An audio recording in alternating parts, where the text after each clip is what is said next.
The direct labor budget is based on data from the production budget. We need to know how many units are going to be produced before we know how much direct labor will be needed.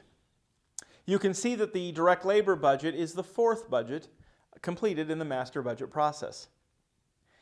The common format to determine the amount of direct labor needed is to multiply the units to be produced by the direct labor hours per unit. That results in direct labor hours needed for production. We can multiply that amount by the average cost per direct labor hour to arrive at the total cost of direct labor. So let's look at how to do this in Excel.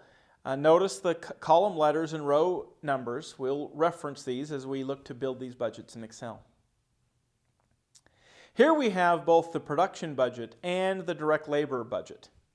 We start by linking the two budgets together by having the units to be produced in the direct labor budget linked to the same cells in the production budget.